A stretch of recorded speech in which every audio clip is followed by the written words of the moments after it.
Twitter seriously jumped the shark with their most recent endeavor. Let me show you a tweet here that certainly blew my mind. So, Twitter user here says, shout out to the hashtag resistance, hashtag resistance Twitter, for having Twitter emailing me suspecting that I spread Russian propaganda. Hope you ignominious McCarthyists are proud of yourselves. And then you can see the letter here. As part of our recent work to understand Russian-linked activities on Twitter during the 2016 U.S. presidential election, we identified and suspended a number of accounts that were potentially connected to a propaganda effort by Russian government-linked organization known as the Internet Research Agency. Consistent with our commitment to transparency, we are emailing you because we have reason to believe that you either followed one of these accounts or retweeted or liked content from these accounts during the election period. This is purely for your own information purposes and is not related to a security concern for your account. So, over 600,000 of these emails went out. Now, I have yet to receive one yet, but I should be receiving one any day now, because you have to understand how broad of a scope this is. The argument was made that, no, they're trying to sow discontent or discord, or however they phrased it, in the U.S. That's what the Russians, TM, are trying to do. So they went as far as to argue that, for example, activists who are pointing out Hillary's poor record on African-American rights, they're Russian plants. So remember, for example, when the activist showed up to a Hillary donor event and she kept hitting her with the super predators quote, like, you called us super predators, and Hillary's like, hey, yeah, anyway, whatever, fucking move along. You know, and the list goes on and on. Oh, you voted for the crime bill. The things that Hillary Clinton, I mean, you take money from Saudi Arabia and then you pretend to be super feminist. Like, what? What you've done to Haiti and Honduras. So when people pointed that out, there's no counter argument to that. It's just true. Like, that shit is just true about Hillary and how bad her record is on this stuff. The crime bill, you name it. So there's no response. So what's the counter argument when you can't win? Oh, you're a tool. You're a puppet of the Russian government. They're trying to sow division in the United States. And so when you retweet an account like that is attacking Hillary on her record when it comes to race, you're a Russian puppet. So now we're going to have to send you an email saying, hey, we have reason to believe that you either followed one of these accounts or retweeted or liked content from it. You better watch out. What are you doing? What are you doing? I guess you're falling for Russian propaganda. And that's the thing, is they make no distinction between, was any of this so-called Russian propaganda factually accurate or not? No, you just, from the Internet Research Agency, some Russian thing, if you retweeted or liked an account from there, I guess you're a sucker. I guess you're a chump. No, quite the opposite seems the case to me. You're the suckers. You're the chumps. By trying to do censorship by another name, trying to curtail free speech, trying to curtail a free and open discussion of ideas, because something, the source is evil and bad and wrong, and anything from that source is tainted. So what if Russians like, whatever, turkey sandwiches? I like turkey sandwiches. Fucking Putin puppet, Russian bot. I mean, the wording of this is fucking Orwellian beyond imagination. As part of our recent work to understand Russian-linked activities on Twitter during the 2016 presidential election, we identified and suspended a number of accounts potentially connected to a propaganda effort by the Russian government linked organizations. Potentially is doing a lot of work there, isn't it? Because we've already seen stories. Twitter has suspended accounts that they said Russian trolls. But then some of those people are like, I'm not a Russian troll. What are you fucking talking about? Because again, it's more about, what are you saying? What arguments are you making? So you know what's next. Anybody who shared those accurate WikiLeaks emails from the DNC, accurate speeches of Hillary Clinton where she talks about how she wants totally free and open trade borders, which is like NAFTA and TPP on steroids, where Hillary says, oh, there's a lot of bigotry against the rich in this country. That's what I think. She said things like that, and you learned it from WikiLeaks and from other leaks. And the next step is, hey, man, we say, even though we've presented no evidence, that WikiLeaks works with the Russian government. Therefore, by sharing that information on Twitter, you're a Russian puppet. And we just want to send you an email saying, you better watch out. You better watch what you share. This is a stunning crackdown. By the way, so when it comes to crackdowns on free speech, it's much harder for the government to do. We have the First Amendment, and case law throughout U.S. history has consistently ruled on the side of, hey, even odious, disgusting speech is protected speech.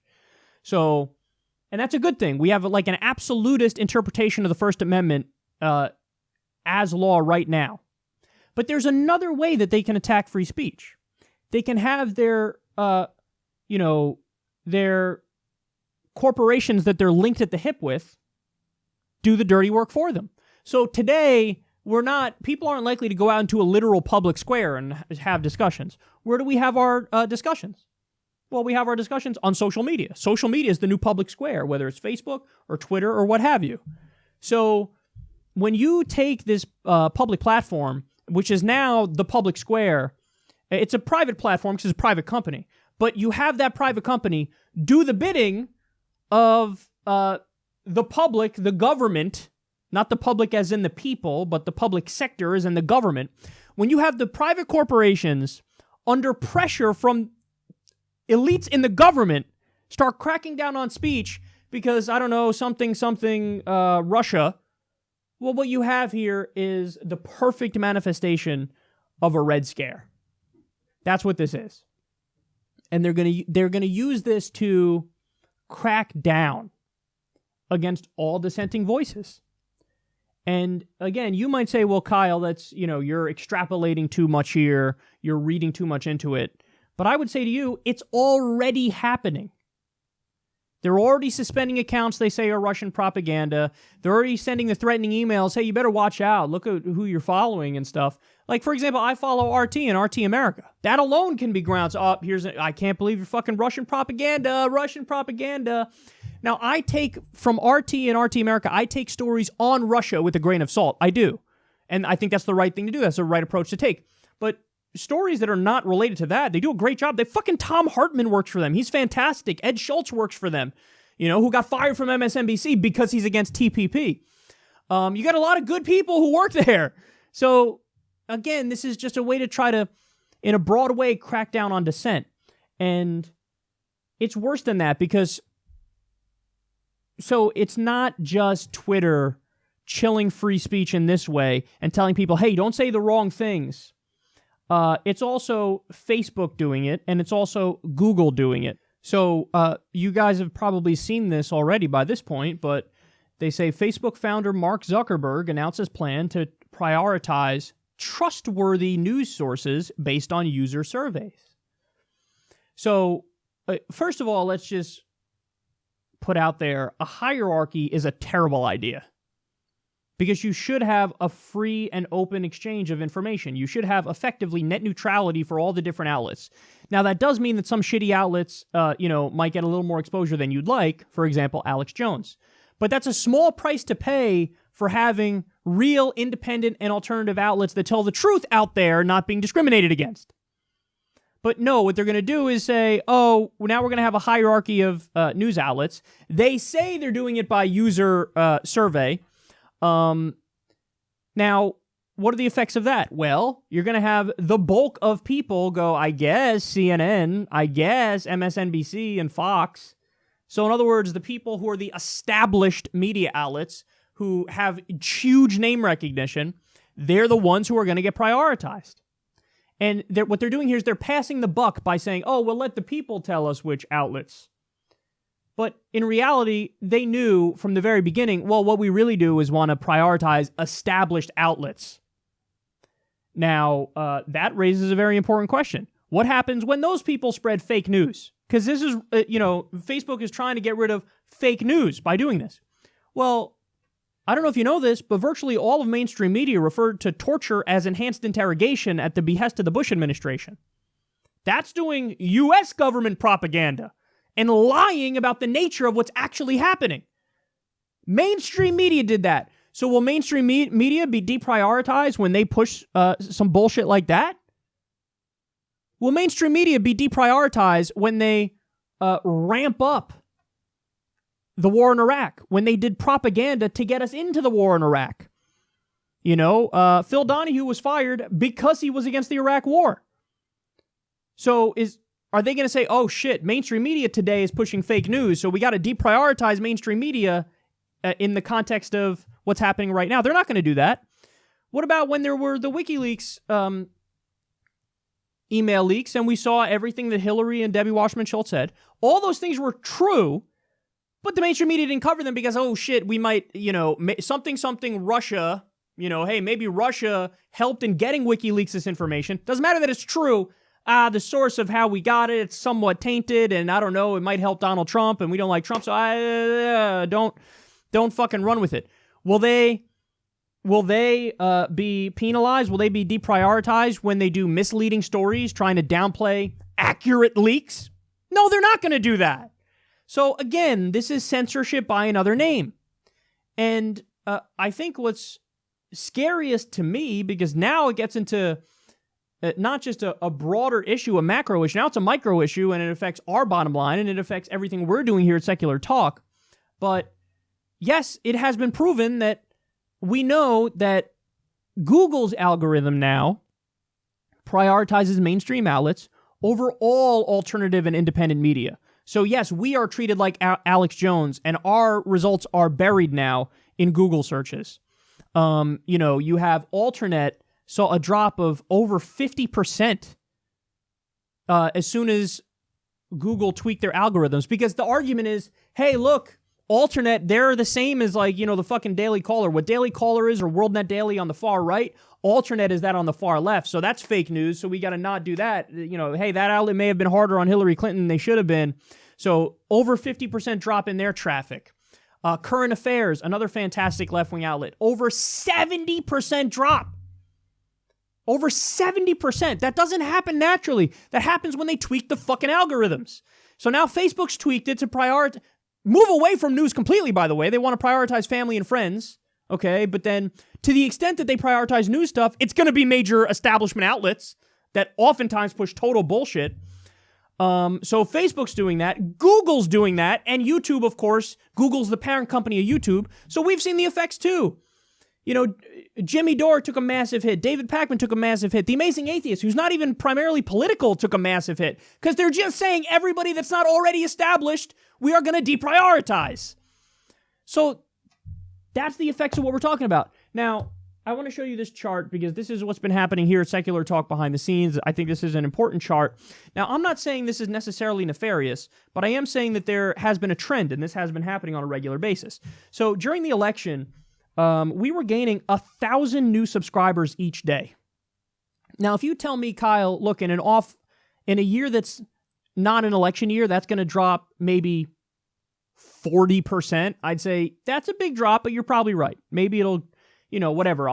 Instead of gaining 1,000 new subscribers a day, we'll gain 600 new subscribers a day. That's a gigantic drop, but I can see that because, with the election, political stuff is prioritized, yada, yada.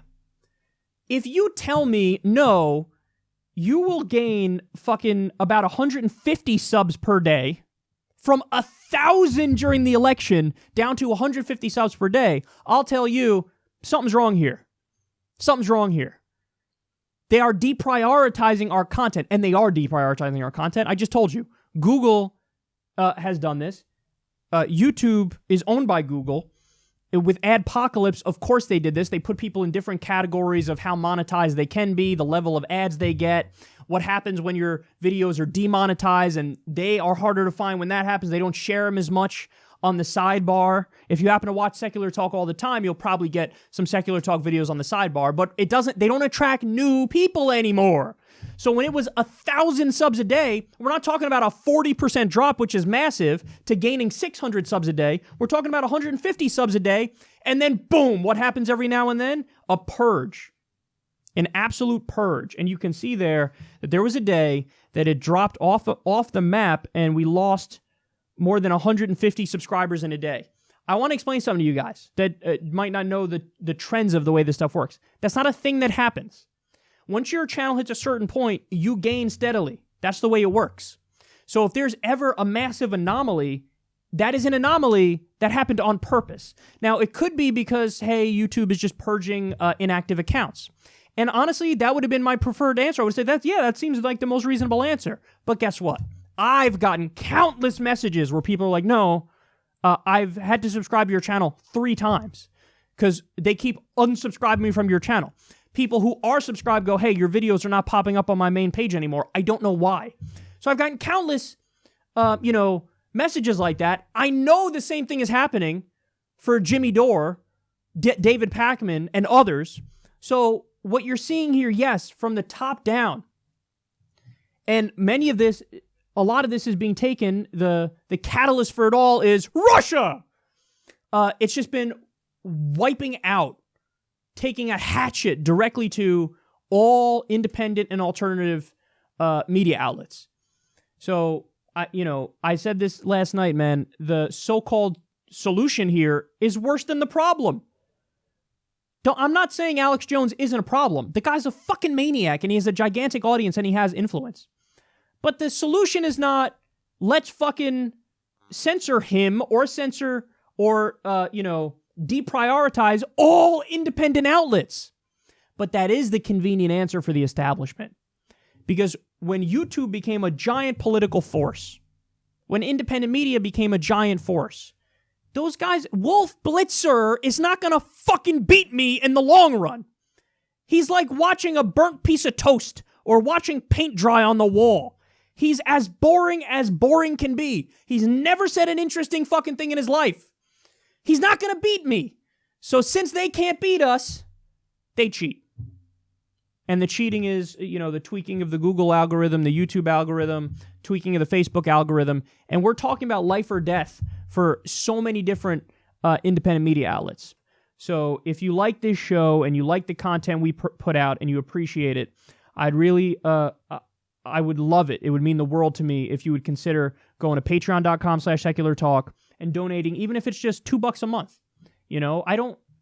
I would rather have a little bit of money from a lot of people to keep this going and keep doing what we're doing. I don't want to, I want to do the opposite of the asshole model, which is, let's go to like one billionaire and get fucking all the money. But no billionaire would want to fund us, and I wouldn't want to take money from a billionaire. I wouldn't want to feel beholden to those people. I want to be beholden to the audience. So if you can give, I think there's an option of $2, $3, and $7. You want to go nuts, donate $7 a month. You want to go middle of the road, just do $3. But at least $2. If you like what we do and you respect it and you appreciate it and you agree with most of the stuff, then please help us out. And think of all the different outlets that you like in this time of need, because it's only going to get worse. It's gotten worse. From the beginning of the rumblings of Adpocalypse. By the way, there's never been a recovery from Adpocalypse. We have ads now. We run a blacklist, then we're off the blacklist. But it was a 50% cut for a long time. Now it's an over 60% cut. And I don't know if that's linked to the new algorithm tweaks or whatever the fuck it is, but that's why we need you now more than ever. Think of all the different creators who you appreciate. Patreon.com/seculartalk. I want to thank you for doing that. And for everybody who's already a patron and who has been helping all along, I love you, and a sincere thank you from the bottom of my heart.